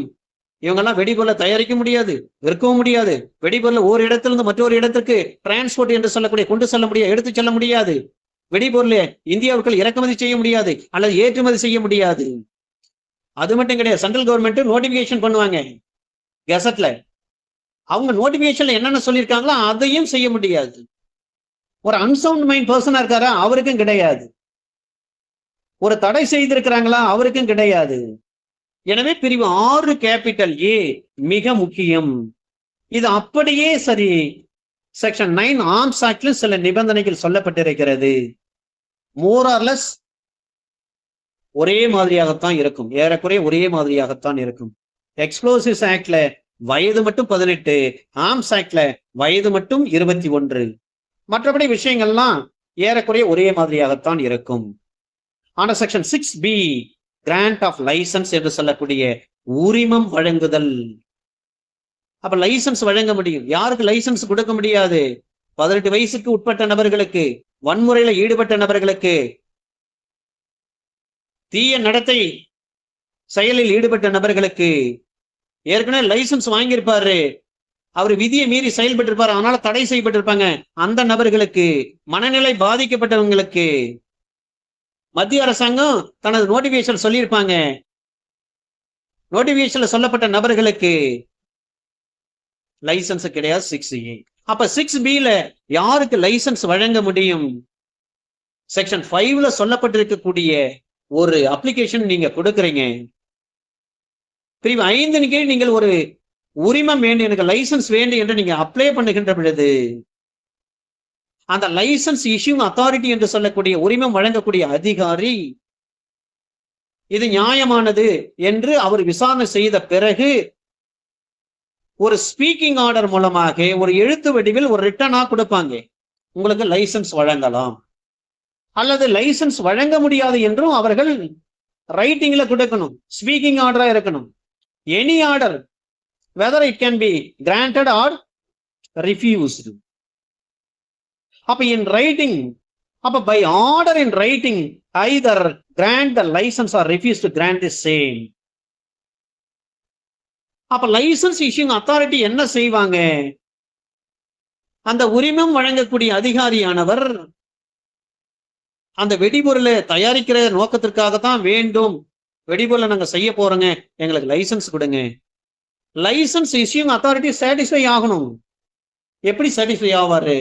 வெடிபொருள் தயாரிக்க போறீங்கன்னு சொன்னா தகுந்த காற்றோட்டமான இடம் இருக்கிறதா, பாதுகாப்பான பில்டிங் இருக்கிறதா, அங்கே பாதுகாப்பு உபகரணங்கள் இருக்கிறதா, போதுமான குடிநீர் வசதி இருக்கிறதா, மணல் வாளிகள் இருக்கிறதா, திடீரென தீ ஏற்பட்டால் அவற்றை அணைக்கக்கூடிய எக்ஸ்டிங்யூஷர் இருக்கிறதா, தீ அணைப்பான் கருவி இருக்கிறதா, போதுமான பணியாளர்கள் இருக்கிறார்களா, சேஃப்டி கரெக்டா இருக்கிறதா, இதனால் அருகாமையில் வசிக்கக்கூடிய டாலர்ஸ்க்கு ஏதேனும் பாதிப்பு இல்லாத அளவில் தூரமாக இருக்கிறதா, இதையெல்லாம் ஆய்வு செய்து அந்த உரிமம் வழங்கும் அதிகாரி, அவர்தான் டிஆர்ஓ, மனநிறைவு அடையும் பட்சத்தில் உங்களுக்கு லைசன்ஸ் இஷ்யூ பண்ணுவாங்க. அதுல கண்டிஷன்ஸ் என்ன? டெக்னிக்கல் பர்சன் இருக்கிறாரா, எக்ஸ்பீரியன்ஸ் உள்ளவர் இருக்கிறாரா, அவர்கள் எல்லாம் இதற்கு உறுதிமொழி கொடுத்திருக்கிறாங்களா? அப்ப அண்டர்டேக்கிங் கொடுத்திருக்கணும். அவர் போதுமான டெக்னிக்கல் நாலேஜ் இருக்கணும், நோயிங் பர்சனா இருக்கணும். அப்பொழுதுதான் அவர்களுக்கு லைசன்ஸ் கொடுக்க முடியும். லைசன்ஸ் மறுக்க முடியுமா? அண்டர் செக்ஷன் 6C ரிஃப்யூஸ் பண்ண முடியும். ஒரு ப்ராஹிபிட்டட் எக்ஸ்ப்ளோசிவ்ஸை நீங்க பயன்படுத்த போறேன் அப்படின்னு சொல்லி லைசன்ஸ் கேட்டீங்கன்னா உங்களுக்கு லைசன்ஸ் கிடையாது. அப்ப தடை செய்யப்பட்ட வெடிபொருளுக்கு தான் அதுக்காக நீங்க லைசன்ஸ் கேட்கறீங்கன்னா கிடையாது. சென்ட்ரல் கவர்மெண்ட் ஏற்கனவே நோட்டிபிகேஷன் கொடுத்துட்டாங்க அபிஷியல் கெசட்ல, இதெல்லாம் ப்ராஹிபிட்டட் எக்ஸ்ப்ளோசிவ்ஸ் நீங்க பயன்படுத்தக்கூடாதுன்னு சொல்றாங்க. அந்த எக்ஸ்ப்ளோசிவ்ஸ் தான் எனக்கு வேண்டும் என்று சொல்லி நீங்கள் லைசன்ஸ் கேட்டா உங்களுக்கு லைசன்ஸ் கிடையாது. இல்ல அதையும் மீறி நீங்க கொடுங்க, நான் பாதுகாப்பா வைத்திருப்பேன், நான் எந்த ஒரு தீவிரவாத அமைப்புகளுக்கு நான் வழங்க மாட்டேன் அப்படின்னு சொல்லிட்டு நம்ப தகுந்த காரணங்களை நீங்கள் லைசன்ஸ் இஷ்யூங் அத்தாரிட்டி என்று சொல்லக்கூடிய உரிமம் வழங்கும் அதிகாரிக்கு நீங்கள் தெரிவித்து, அந்த உரிமம் வழங்கும் அதிகாரி நீங்க சொல்றத நம்பணும். நீங்கள் சொல்லக்கூடிய காரணங்களின் மூலம் அவர் திருப்தி அடைய வேண்டும், மன நிறைவு அடைய வேண்டும், உள நிறைவு அடைய வேண்டும். அப்பொழுதுதான் உங்களுக்கு லைசன்ஸ் இஷ்யூ பண்ண முடியும், இல்லைன்னா கிடையாது. அப்ப நடைமுறையில் வேற ஏதாவது சட்டத்துல ஏதாவது சொல்லப்பட்டு இருக்கிறதா? வெடிபொருளை தயாரிக்க போறோம், வெடிபொருளை கைவசம் வைத்திருக்க போறோம், வெடிபொருளை விற்பனை செய்ய போறோம், வெடிபொருளை ஒரு இடத்திலிருந்து மற்றொரு இடத்துக்கு கொண்டு செல்ல போகிறோம், வெடிபொருளை இறக்குமதி செய்ய போகிறோம் அல்லது ஏற்றுமதி செய்ய போகிறோம் அப்படின்னு சொல்லிட்டு வேற ஏதாவது நடைமுறையில் அவ்வப்பொழுது நடைமுறையில் இருக்கக்கூடிய ஏதேனும் ஒரு சட்டத்துல தடை செய்யப்பட வேண்டிய நபரா இவர் இருக்கிறாரு, யாரு லைசன்ஸ் கேட்கிறவரு அப்படின்னு தெரிஞ்சா உங்களுக்கு லைசன்ஸ் கிடையாது. அவ்வப்பொழுது நடைமுறையில் இருக்கக்கூடிய ஏதேனும் ஒரு சட்டத்தின்படி இவர் தடை செய்யப்பட்ட நபர், வெடிபொருளை தயாரிப்பதற்கோ அல்லது இறக்குமதி செய்வதற்கோ ஏற்றுமதி செய்வதற்கோ கைவசம் வைத்திருப்பதற்கோ அல்லது கொண்டு செல்வதற்கோ அல்லது விற்பனை செய்வதற்கோ இவர் தடை செய்யப்பட்ட நபர் என்று சொல்லி அவ்வப்பொழுது நடைமுறையில் இருக்கிற ஏதேனும் ஒரு சட்டத்தால் தடை செய்யப்பட வேண்டிய ஒரு நபராக இருக்கும் பட்சத்தில் அவருக்கு லைசன்ஸ் வழங்க முடியாது. அவர் மனநிலை பாதிக்கப்பட்டவராக இருந்தால் லைசன்ஸ் வழங்க முடியாது. அவர் லைசன்ஸ் வழங்குவதற்கு தகுதியற்ற ஒரு நபராக இருந்தால் வழங்க முடியாது. பொதுநலன் கருத்துல கொண்டு அவங்களுக்கு லைசன்ஸ் வழங்க முடியாது. அப்ப லைசன்ஸ் வழங்க முடியாதுன்னா லைசன்ஸ் இஷ்யூங் அத்தாரிட்டி, அந்த உரிமம் வழங்கும் அதிகாரி எழுத்து வடிவில் அவற்றை தெரிவிக்க வேண்டும். அது எப்படி இருக்கலாம்? கொஞ்சம் கன்சைஸா கூட இருக்கலாம், சுருக்கமாக கூட இருக்கலாம். அதற்கான காரியங்களை அவர் சொல்லி இருக்க வேண்டும். எழுத்துப்பூர்வமா இருந்தா தானே இந்த காரணங்களின் அடிப்படையில் நான் லைசன்ஸ் கேட்டேன், அவர் லைசன்ஸ் கொடுக்க மாட்டேன்னு சொல்லிட்டாருன்ட்டு நாம அப்பீல் போக முடியும். லைசன்ஸ் வழங்கினாலும் எழுத்துப்பூர்வமான உத்தரவு இருக்க வேண்டும். லைசன்ஸ் வழங்க முடியாது என்று மறுத்தாலும் அது எழுத்துப்பூர்வமான வடிவத்தில் இருக்க வேண்டும். அப்ப by an order either in writing, by an order in writing either to grant or to refuse the license. சரிங்க, அதையும் மீறி லைசன்ஸ் கொடுத்துட்டான், ஒரு அடிஷனலா கண்டிஷன் இம்போஸ் பண்ண முடியுமா? இம்போஸ் பண்ணலாம். ஏற்கனவே விதித்த நிபந்தனைகளோடு கூட கூடுதல் நிபந்தனையும் விதிக்கலாம். எனவே பிரிவு 6A குறிப்பிட்ட சில நபர்களுக்கு லைசன்ஸ் வழங்க முடியாது. அதாவது அவர்கள் தடை செய்யப்பட்ட நபர்கள், 18 வயசு நிறைவடையாத நபர், வன்முறையில் ஈடுபட்ட நபர், தீய நடத்தையில் ஈடுபட்ட நபர், பாண்டு எழுதி கொடுத்திருப்பாரு, பிணைமுறை எழுதி கொடுத்த நபர், மனநிலை பாதிக்கப்பட்ட நபர், இவர்கள் எல்லாம் தடை செய்யப்பட்டவர்கள். 6A. 6B லைசன்ஸ் வழங்குதல். 6B C பொறுத்தவரை லைசன்ஸ் வழங்க முடியாது என்று மறுத்தல். 6D அடிஷனலா இன் அடிஷன் டு தட் கூடுதலாக நிபந்தனை விதிக்க முடியுமா? விதிக்க முடியும். சரிங்க, லைசன்ஸை இஷ்யூ பண்ணிட்டேன், அதுல ஏதாவது வேரியேஷன் பண்ண முடியுமா? மாறுபாடு செய்ய முடியுமா? அல்ல லைசன்ஸை ஒரு டெம்பரரியா சஸ்பென்ஷன் பண்ண முடியுமா? இடைநீக்கம் செய்ய முடியுமா? அல்லது கேன்சல் பண்ண முடியுமா? செய்ய முடியும்.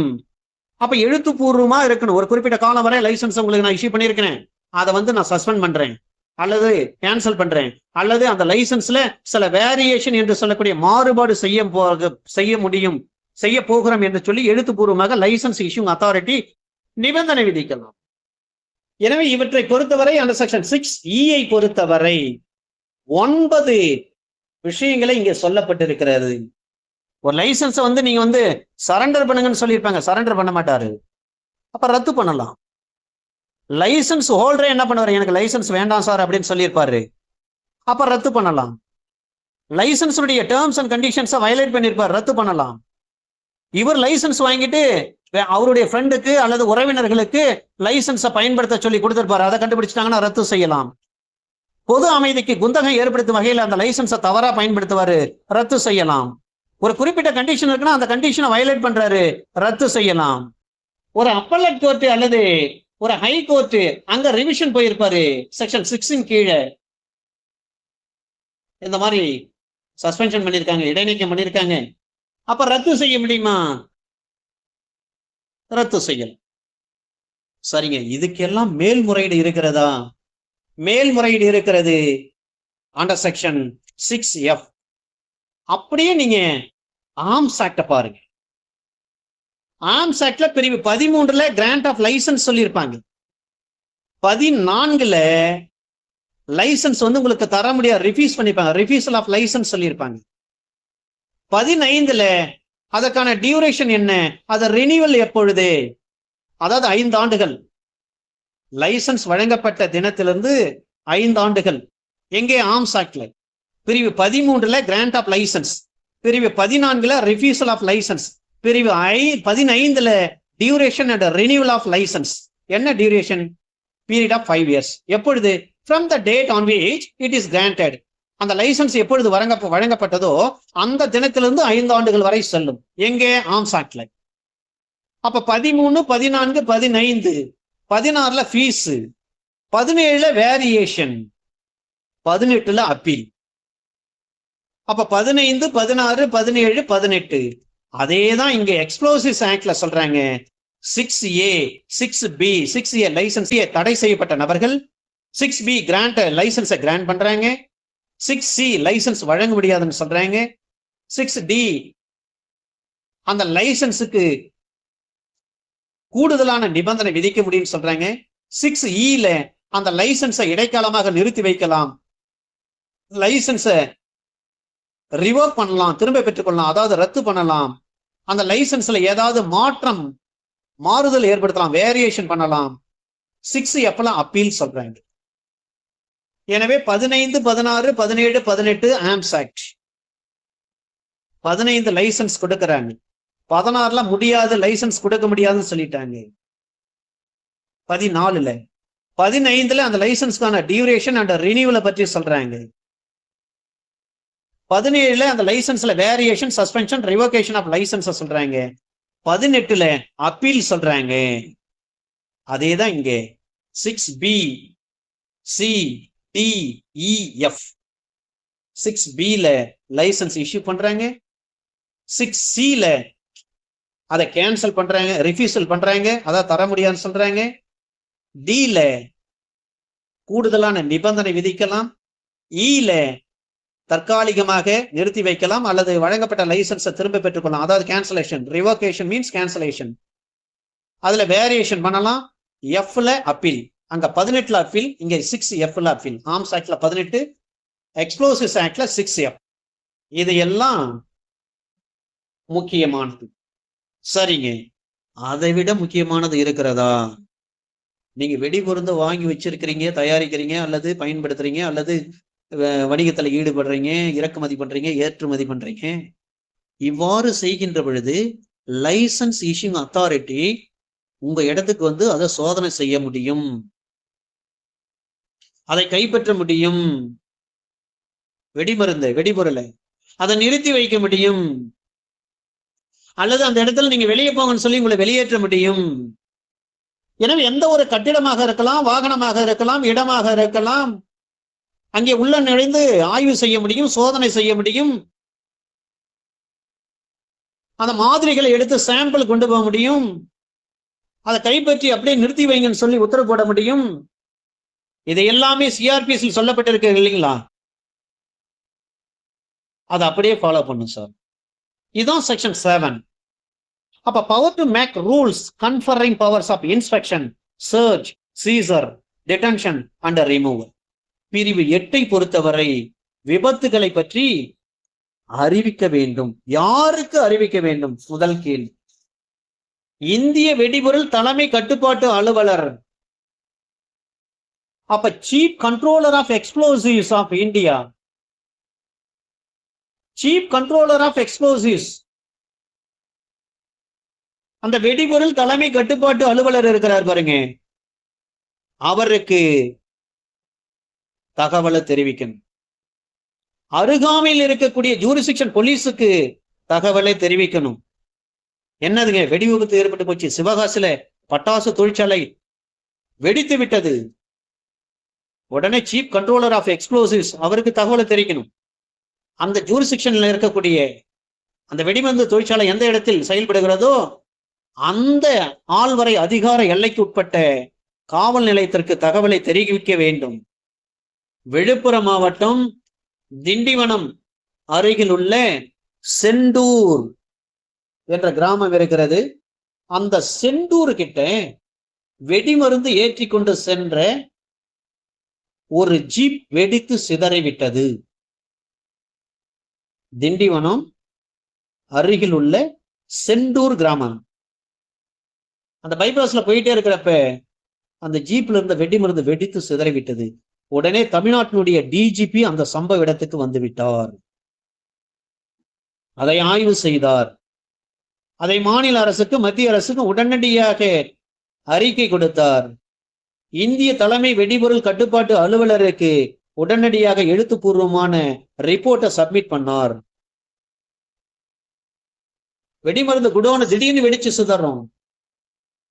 ஏதோ ஒரு காரணங்களின் அடிப்படையில், அது மின்கசிவாக இருக்கலாம், மனித தவறாக கூட இருக்கலாம். இதை பற்றி சொல்லுதான் பிரிவு 8. சரிங்க, வெடிமருந்து தொழிற்சாலை இப்படி நடந்து போச்சு. வெடிபொருள் தயாரிக்கிற இடத்துல அல்லது வைத்திருந்த இடத்தில் அல்லது பயன்படுத்துகின்ற பொழுது அல்லது ஓர் இடத்திலிருந்து மற்றொரு இடத்திற்கு கொண்டு செல்லுகின்ற பொழுது அல்லது இறக்குமதி செய்கின்ற பொழுது அல்லது ஏற்றுமதி செய்கின்ற பொழுது அது ஒரு வெஹிக்கிளா இருக்கலாம், அல்லது ஒரு போட்டு கப்பலாக இருக்கலாம், அல்லது ஒரு விமானமாக கூட இருக்கலாம், எது வேண்டுமானாலும் இருக்கலாம். அவற்றை வெடிபொருளை ஏற்றப்படுகின்ற பொழுது இறக்குகின்ற பொழுது ஒரு வெடி விபத்து ஏற்பட்டு இருக்கலாம். இதை பற்றி சொல்லுவதுதான் பிரிவு 8, நோட்டீஸ் ஆஃப் ஆக்சிடென்ட்ஸ். பிரிவு 9 பொறுத்தவரை இவ்வாறு ஒரு வெடி விபத்து நடந்த உடனேயே அவற்றை பற்றி விசாரிக்க வேண்டும். சரிங்க, கள்ளக்குறிச்சி மாவட்டம் சங்கராபுரம் ஏரியாவில் ஒரு தீபாவளி டைம்ல ஒரு 2-3 ஆண்டுகளுக்கு முன்பாக தீபாவளி டைம்ல பட்டாசுகள்லாம் கொண்டு வந்து ஒரு கடையில குடோன்ல சேகரித்து வைத்திருந்தார்கள், அடுக்கி வைத்திருந்தார்கள். திடீரென வெடித்து சிதறிவிட்டது. 2-3 கடையெல்லாம் ஃபயர் ஆயிடுச்சு. உடனே விசாரணை. அப்ப எந்த சட்டத்தில் அந்த கடையினுடைய உரிமையாளர் மீது வழக்கு பதிவு செய்திருப்பார்கள் என்று எவருக்கேனும் தெரிந்தால் நீங்க சொல்லுங்க சார். தீபாவளி டைம்ல பட்டாசு நம்ம வந்து டிஆர்ஓ கிட்ட போயிட்டு டெம்பரரி லைசன்ஸ் வாங்கிட்டு வந்து ஒரு பட்டாசு கடை போட்டிருக்கோம். ஒரு பட்டாசு கடை அமைத்திருக்கின்ற பொழுது திடீர்னு ஒரு ஃபயர் ஆகி போச்சுங்க. அந்த பட்டாசு கடை உரிமையாளர் மீது நம்ம கேஸ் போடணும். எந்த சட்டத்தின் கீழ், எந்த ஆக்ட்? ஏன்னா எக்ஸ்ப்ளோசிவ்ஸ் ஆக்ட் 2 ஆக்ட் இருக்கு. இதுல எந்த ஆக்டின் கீழே வழக்கு பதிவு செய்திருப்பாங்க? தெரிந்தவர்கள் சொல்லலாம். எனவே அந்த விபத்து நடந்த உடனடியாக அந்த இந்திய தலைமை வெடிபொருள் அதிகாரி அல்லது அவரால் அனுமதிக்கப்பட்ட அந்த அதிகாரி சம்பவ இடத்துக்கு வந்து விசாரணை செய்யணும், அல்லது அவரே வந்து விசாரணை செய்யணும். ஒரு டிஆர்ஓ உடனே வந்துருவாங்க, ஒரு மேஜிஸ்ட்ரேட் அந்த இடத்துக்கு போய்விட வேண்டும். சில நேரங்களில் பாருங்க, அது ஆர்மி, நேவி, எது ஏர்போர்ஸ் எது வேண்டாம் இருக்கலாம், அவங்க பயன்படுத்துகின்ற பொழுது கூட சில நேரங்களில் வெடி விபத்து ஏற்படலாம். ஐயப்பன் சொல்றாரு 1008 சொல்றாரு. 1008 சரி, எந்த ஆக்ட் வேண்டுமானாலும் இருக்கட்டும், எந்த சட்டப்பிரிவின் கீழ் வழக்கு பதிவு பண்ணுவாங்க, எஃப்ஐஆர் ஃபைல் பண்ணுவாங்க. எனவே பிரிவு 8 படி, பிரிவு 8 சொல்லப்பட்டிருக்கபடி ஒரு விபத்து நடந்திருக்கிறது என்று சொன்னால், இந்திய அரசாங்கத்தினுடைய கட்டுப்பாட்டில் இருக்கக்கூடிய ஒரு முப்படைகள் இருக்கிறது. அதுல சம்பந்தப்பட்ட ஏதாவது ஒரு கப்பலாக இருக்கலாம், அல்லது வாகனம், மிலிட்டரிக்கு சொந்தமான வாகனமாக இருக்கலாம், அல்லது நம்ம நாட்டினுடைய வெடிபொருள், ராக்கெட்டு, லான்ச்சர் எல்லாமே சேகரித்து வைத்திருக்கக்கூடிய இடமாக இருக்கலாம். அப்ப போலீஸ் கமிஷனரோ அல்ல டிஆர்ஓவோ அங்க இருக்கக்கூடிய ஜுடிஷியல் மேஜிஸ்ட்ரேட்டே நேரா சம்பவ இடத்துக்கு போகணும். அந்த இடத்துக்கு போயிட்டு ஒரு விசாரணை நடத்தணும், அவரே நடத்தணும். விசாரணை நடத்துகின்ற பொழுது ஏதாவது பொருட்களை ஏதாவது சேகரிக்க முடியுமா? செக்ஷன் 7ல சொல்றாங்க இல்லைங்களா, இன்ஸ்பெக்ஷன் பண்ணலாம், சீஸ் பண்ணலாம், அதை நிறுத்தி வைக்கலாம்னு. அதை ஃபாலோ பண்ணணும். இவற்றை எல்லாவற்றையும் தகவல்கள் முழுமையாக அறிந்த பிறகு எழுத்துப்பூர்வமாக மத்திய அரசாங்கத்துக்கு உடனடியாக தெரிவிக்க வேண்டும். அப்ப இந்திய தலைமை வெடிபொருள் அதிகாரி இருக்கிறாரு, அவரோ அல்லது அவருடைய பிரதிநிதி யாராக இருந்தாலும் சரி, இந்த 2 பேரும் அந்த சம்பவ இடத்துக்கு வந்தாலும் சரி, வராவிட்டாலும் சரி, ஆனால் அறிக்கையை தயார் செய்து இந்த அதிகாரிகள் அவர்களுக்கு அனுப்பிவிடுவது, மத்திய அரசாங்கத்துக்கு மாநில அரசாங்கம் தெரியப்படுத்தணும். எனவே பிரிவு 8 என்பது ஒரு விபத்து, அந்த விபத்துகளை பற்றிய ஒரு அறிவிப்பு. பிரிவு 9 என்பது அந்த விபத்தை பற்றி விசாரிக்க வேண்டும். பிரிவு 9 கேபிட்டல் ஏ என்பது மிக முக்கியம். காரணம் என்னவென்று சொன்னால்,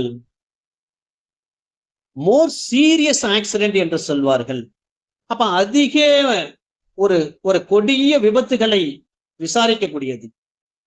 ஒரு பிளைட்டு தரையிறங்க முடியாமல் வெடித்து சிதறியது, ஒரு மாநிலத்தினுடைய முன்னாள் முதலமைச்சர் உட்பட இறந்தாங்க. அதற்கு எத்தனை ஏஜென்சி விசாரணை செய்தார்கள் தெரியுமா? அப்ப மோர் சீரியஸ் ஆக்சிடென்ட் நடக்கின்ற பொழுது அதுல ஒரு இன்கொயரி நடக்கும். அப்ப chief controller of explosives of India என்று சொல்லக்கூடிய இந்திய தலைமை வெடிபொருள் கட்டுப்பாட்டு அலுவலர் அல்லது வேறு யாராவது ஒரு நியமிக்கலாம். அப்படிப்பட்ட விசாரணையின் பொழுது நல்ல லீகல் நாலேஜ் உள்ள ஒரு நபர், இதற்கென்று தனிப்பட்ட முறையில் நியமிக்கப்பட்டிருக்கக்கூடிய ஒரு அறிவார்ந்த ஒரு நபர், ஒரு அனுபவம் வாய்ந்த நபர், அது ஒரு நபரா இருக்கலாம் அல்லது ஒன்றுக்கு மேற்பட்ட நபர்களா இருக்கலாம், இவர்களை அப்பாயிண்ட் பண்ணி அந்த ஸ்பாட்டுக்கு போயிட்டு மோர் சீரியஸ் ஆக்சிடென்ட், எக்ஸ்ப்ளோசிவ்ஸ் என்ன ஆயிருக்கு நீங்க போயிட்டு பார்த்துட்டு வாங்க, விசாரிச்சு ரிப்போர்ட் கொடுங்கன்னு சொல்லுவாங்க. அப்ப லீகல் நாலேஜ் இருக்கணும், ஸ்பெஷல் நாலேஜ் இருக்கணும். அதுல சீஃப் கண்ட்ரோலர் வருவாரு, எக்ஸ்ப்ளோசிவ்ஸ் கண்ட்ரோலர். இல்லை என்று சொன்னால் அவர் சார்பாக வேற ஒரு நபர் வருவார், அல்லது இது போன்ற நபர்களை அனுபவம் வாய்ந்த சட்ட அறிவு பெற்ற நபர்களை அப்பாயிண்ட் பண்ணி விசாரிக்க சொல்லுவார்கள். அல்லது மத்திய அரசாங்கமே சரி விசாரணை செய்ய வேண்டும் என்று சொல்லி பிரிவு 9 கீழ் சில நபர்களை நியமனம் செய்வார்கள். ஏற்கனவே செக்ஷன் 9 படி நாங்க விசாரிச்சிட்டோம், அது சரிவர இல்லை, நீங்க கண்டினியூ பண்ணுங்க, உத்தரவு போட முடியுமா? உத்தரவு போட முடியும். எனவே அவ்வாறு போயிட்டு விசாரணை செய்கின்ற பொழுது அது அங்கே இருக்கக்கூடிய நபர்களை சாட்சிகளாக வரவழைத்து அவரிடம் இருக்கக்கூடிய ஆவணங்களை எல்லாவற்றையும் கேட்டு பெற முடியுமா? பொருள் எல்லாம் நீங்க கொண்டு வந்து ப்ரொடியூஸ் பண்ணுங்க, சென்பார் பண்ண முடியுமா? கால் ஃபார் டாக்குமெண்ட்ஸ் கேட்க முடியுமா? தாராளமா முடியும். அப்ப சிபிஸ்ல என்னென்ன சொல்லப்பட்டிருக்கு அந்த அதிகாரம் அவருக்கு இருக்கிறது. அவருக்கு தேவையான அதிகாரங்களை செயல்படுத்த முடியுமா? தாராளமா செயல்படுத்தலாம். அவ்வாறு விசாரணை செய்து அந்த அறிக்கைகளை அவருக்கு தேவைப்படும், இன்னும் எக்ஸஸா நமக்கு தேவைப்படுது அப்படின்னு சொன்னால் அவருடைய ரெக்கமெண்டேஷனையும் சேர்த்து அந்த அறிக்கையை சென்ட்ரல் கவர்மெண்ட்டுக்கு ஒப்படைக்கணும். காரணம் இது மோர் சீரியஸ் ஆக்சிடென்ட், இதுல விசாரணை பண்ணும், விசாரணை பண்ணதுல இப்படி எல்லாம் நடந்திருக்கு, கூடுதலா இப்படிப்பட்ட நிபந்தனைகளையும் விதிச்சா, இப்படிப்பட்ட நடவடிக்கைகளையும் முன்னெச்சரிக்கை நடவடிக்கைகளையும் எடுத்தால் எதிர்காலத்தில் எந்த பிரச்சனையும் வராது என்று சொல்லி இவர் கூடுதல் விஷயங்களும் சேர்த்து மத்திய அரசாங்கத்துக்கு அறிக்கையாக கொடுக்க முடியுமா என்று சொன்னால் கொடுக்கலாம். சரிங்க. செக்ஷன் 9B 9A பார்த்துட்டோம், மோர் சீரியஸ் ஆக்சிடென்ட், அதுல விசாரணை. 9B சில வகையான குற்றங்களுக்கு, அதாவது குறிப்பாக இந்த 1884 இருக்குது பாருங்க, இந்த எக்ஸ்ப்ளோசிவ்ஸ் ஆக்ட்ல சொல்லப்பட்டு இருக்கக்கூடிய விஷயங்களை எவரேனும் மீறி நடந்தால் என்ன தண்டனை? அதை பற்றி சொல்வதுதான் அண்டர் செக்ஷன் 9B. இதுல தண்டனைகள் சொல்லப்பட்டிருக்கிறது. லைசன்ஸ் பிரிவு 5. அந்த பிரிவு 5க்கு முரணாக நீங்கள் நடந்தால் கிளாஸ் ஏவின் படி under section 9B subsection 1 class ஏவின் படி 3 வருடங்கள் சிறை தண்டனை. செக்ஷன் 5ல என்ன சொல்லியிருக்காங்க? வெடிபொருளை மேனுஃபேக்சர் பண்ண போறீங்களா, வெடிபொருளை இம்போர்ட் பண்ண போறீங்களா, வெடிபொருளை எக்ஸ்போர்ட் பண்ண போறீங்களா? எனவே வெடிமருந்துகளை தயாரிப்பது, வெடிமருந்துகளை ஏற்றுமதி செய்வது அல்லது வெடிமருந்துகளை இறக்குமதி செய்வது பிரிவு 5க்கு முரணாக இருக்கும் பட்சத்தில் shall be punishable with imprisonment for a term which may extend to 3 years or with a fine or which may extend to 5,000 rupees or with both. 3 ஆண்டுகள் வரை சிறை தண்டனை அல்லது அபராதம். அந்த அபராதம் 5,000 வரை அல்லது இரண்டும் சேர்த்து 3 வருஷம் அல்லது 5,000 ரூபாய் அபராதம் விதிக்க முடியுமா? முடியும். இதான் under section 9B subsection 1 class ஏல சொல்றாங்க. Under section 9B subsection 1 class பில சொல்றாங்க, நீங்க வெடிபொருளை வச்சுட்டு இருக்கீங்க, பொசஸர் பண்ணிருக்கீங்க, வெடிபொருளை பயன்படுத்துறீங்க, யூஸ் பண்றீங்க, வெடிபொருளை விற்பனை செய்றீங்க, வெடிபொருளை டிரான்ஸ்போர்ட் பண்றீங்க. ஏவுல என்ன சொல்றாங்க? தயாரித்தல், இறக்குமதி செய்தல், ஏற்றுமதி செய்தால் 3 ஆண்டுகள் சிறை தண்டனை, அபராதத்தை பொறுத்து 5,000 வரை அபராதம் அல்லது இரண்டும் சேர்த்து விதிக்க முடியும். Under section 9B subsection 1 class பில சொல்றாங்க, வெடிமருந்தை நீங்க உங்களுடைய கை உடைமையில் வைத்திருந்தால், வெடிபொருளை நீங்கள் பயன்படுத்தி இருந்தால், வெடிபொருளை நீங்கள் விற்பனை செய்திருந்தால், வெடிபொருளை டிரான்ஸ்போர்ட் பண்ணியிருந்தால், ஒரு இடத்திலிருந்து மற்றொரு இடத்துக்கு எடுத்து சென்று கொண்டிருந்தால், பிரிவு 5க்கு முரணாக செயல்பட்டு இருக்கின்ற பொழுது உங்களுக்கு 2 ஆண்டுகள் சிறை தண்டனை. அபராதத்தை பொறுத்தவரை 3,000 ரூபாய், 2 ஆண்டுகள் சிறை தண்டனை அல்லது 3,000 ரூபாய் அபராதம் அல்லது இரண்டும் சேர்த்து விதிக்க முடியும். இதுவே இந்த மேனுஃபேக்சரோ இம்போர்ட்டோ எக்ஸ்போர்ட்டோ இல்லாமல் இந்த பொசஷனோ யூஸோ செல்லிங்கோ டிரான்ஸ்போர்ட்டோ இல்லாமல் வேறு ஏதேனும் நிபந்தனை மீறி இருந்தால் உங்களுக்கு 1,000 ரூபாய் அபராதம். நான் ஒரு கேள்வி கேட்டிருந்தேன். பட்டாசு கடை தீபாவளி நேரத்தில் வைத்திருக்கிறோம், ஏதோ ஒரு நெக்லிஜென்ட்டா பட்டாசு தீப்பிடித்து வெடித்து சிதறி விட்டது. அந்த கடை உரிமையாளர் மீது எந்த சட்டத்துல எந்த பிரிவின் கீழ் வழக்கு பதிவு செய்வார்கள்? ஒருவேளை அந்த பட்டாசு கடை வெடித்து பக்கத்துல இருந்த யாராவது, அந்த கடையில வேலை செய்திருந்த யாராவது அல்லது கடை உரிமையாளரோ இறந்து போயிருந்தால் அப்ப எஃப்ஐஆர் எப்படி சார்ஜ் பண்ணுவீங்க? ஏன்னா சார்ஜ் ஃப்ரேமிங் இருக்கிறது ஏபிபி எக்ஸாம்க்கு, அதுக்காக தான் இந்த கேள்வி. எனவே கள்ளக்குறிச்சி மாவட்டம் சங்கராபுரம் ஏரியாவில் தீபாவளி நேரத்துல ஒரு பட்டாசு கடையில பட்டாசு வெடித்து சிதறி விட்டது. ஒரு நபர் இறந்து போயிட்டாங்க, சில பேருக்கு காயங்கள் ஏற்பட்டது. அப்ப அந்த காவல்துறை explosives act 1884 under section 9 capital B subsection 1 clause B இன் படிதான் வழக்கு பதிவு செய்தார்கள். அவற்றோடு சேர்த்து ஐபிஎஸ்ல 304A சேர்த்தார்கள்.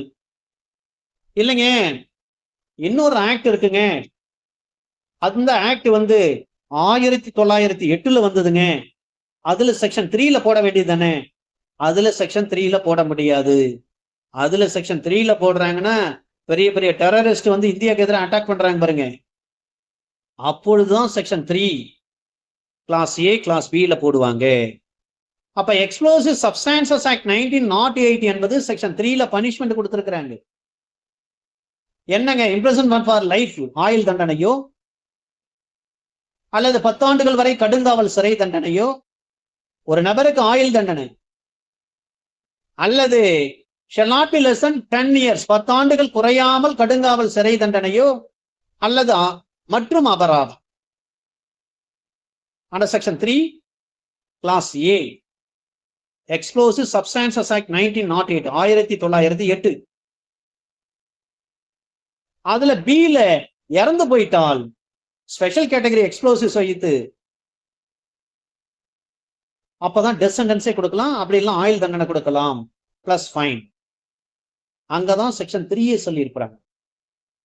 இது நார்மலா இவர் தீவிரவாதி கிடையாது.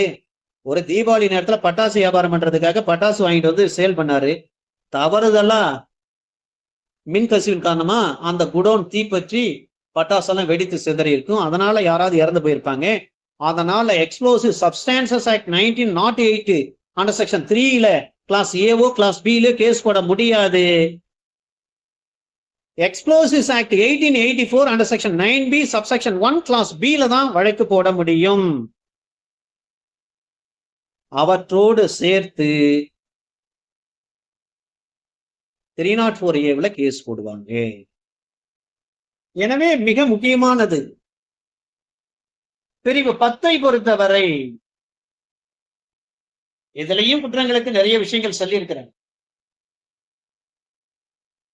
9B 3 வருடம் 5000 ரூபாய் அல்லது 2 சேர்த்து, 2 வருடம் 3000 ரூபாய் அல்லது 2 சேர்த்து, வேறு ஏதேனும் என்றால் 1000 ரூபாய். சப்செக்ஷன் 2ல சொல்றாங்க, பிரிவு 6 கீழ் ஒரு நோட்டிபிகேஷன் இருக்கு, அதுக்கு எதிராக யாராவது செயல்பட்டால் அவருக்கு 3 வருடம் 5000 ரூபாய். முறையாக விளக்கம் எதுவும் கொடுக்கலன்னா ஒவ்வொரு வருடமும் 5000 ரூபாய் எக்ஸ்ட்ரா கொடுப்பாங்க. பிரிவு 9C பொறுத்தவரை ஒரு நிறுவனங்களால் செய்யப்படக்கூடிய அஃபென்சஸ் பை கம்பெனி, நிறுவனங்களால் செய்யப்படக்கூடிய குற்றங்கள். அண்டர் செக்ஷன் 10 பொறுத்தவரை வெடிபொருள்களை பறிமுதல் செய்வது, forfeiture of explosives. 11 பொறுத்தவரை distress of aircraft or vessel, ஒரு வானூர்தி அல்லது நாவாய் அவற்றை ஜப்தி செய்வது, distress. distress warrant சொல்லுவாங்க, ஜப்தி. distraint அப்படின்னு சொன்னால் கைது, distress என்று சொன்னால் ஜப்தி செய்வது, distraint என்று சொன்னால் கைது. பிரிவு 12 அபட்மெண்டா இருக்கிறாரு. பிரிவு 13 ஒரு அபாயகரமான குற்றங்களை செய்யக்கூடிய நபர்களை பிடியாணை இல்லாமலேயே, ஆக power to arrest without warrant, அவரை அரெஸ்ட் பண்ண முடியுமா? அரெஸ்ட் பண்ண முடியும். பிரிவு 17 கேபிட்டல் ஏவை பொறுத்தவரை அதிகாரங்களை மாற்றி கொடுப்பதற்கு வழிவகை உண்டு, பவர் டு டெலிகேட்.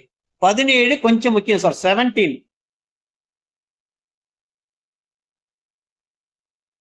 வெடிபொருளின் விளக்கத்தை வேற வெடிபொருள்களுக்கு நீட்டிக்க முடியுமா? நீட்டிக்க முடியும். ஆக இந்த சட்டத்தை பொறுத்தவரை ஏபிபி எக்ஸாமுக்கு கேள்வி கேட்க வேண்டும் என்று சொன்னால் பனிஷ்மெண்ட் செக்ஷன் 9B, 9A, 9(8) 7ல இன்ஸ்பெக்ஷன் பண்ணலாம், சீஸ் பண்ணலாம். 6F appeal, 6B licence issue, 6ABCDEF முக்கியம். அடுத்தது அண்டர் செக்ஷன் 4 கிளாஸ் டி வெடிபொருள்னா என்ன? Section 5 AIR 1976 Allahabad page number 2766 Pradeep Kumar section 5ல வந்த வழக்கு. அதே போல யூசுப் அப்துல் ரஹ்மான், யூசுப் அப்துல் ராசா மேமன், இந்த அப்துல் ராசா மேமன், யூசுப் மேமன் வழக்கு 2013.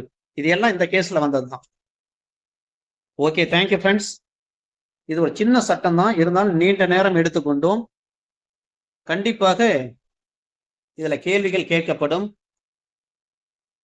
1008 பொறுத்தவரை சிம்பிளானது, 7 சட்டப்பிரிவு தான். நிறைய இதுல சைட்டேஷன் இருக்கிறது.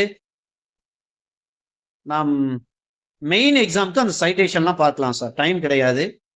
இப்போ லேட்டஸ்ட் ஜட்ஜ்மெண்ட் எல்லாம் நிறைய இருக்குது, மெயின் எக்ஸாம்ல நம்ம பார்க்கலாம். Thank you sir, thank you very much sir. Class very எக்ஸலண்டா இருந்துச்சுங்க சார். எவ்வளவு அருமையா எளிமையா புரிய வைக்க முடியுமோ அவ்வளவு புரிய வச்சீங்க சார். சின்ன சட்டமா இருந்தாலும் அதுல உத்தரத்துக்கள் இவ்வளவு ஆழமா இருக்கு அப்படிங்கிறத நீங்க வகுப்படுத்துவதுல இருந்து எங்களுக்கு தெளிவா தெரிய வருதுங்க சார். ரொம்ப மகிழ்ச்சியாக, ரொம்ப நன்றிங்க சார். தெளிவா இருந்துச்சுங்க சார். தேங்க்யூ வெரி மச்ங்க sir. Thank you sir, thank you very much sir. Class very எக்ஸலண்டா இருந்துச்சு சார். இன்னொரு வகுப்பு எங்களுக்காக எடுத்து கொடுக்கணும் சார், ஏபிபி எக்ஸாம் முடியறதுக்குள்ள. Thank you sir. Thank you friends. Thank you.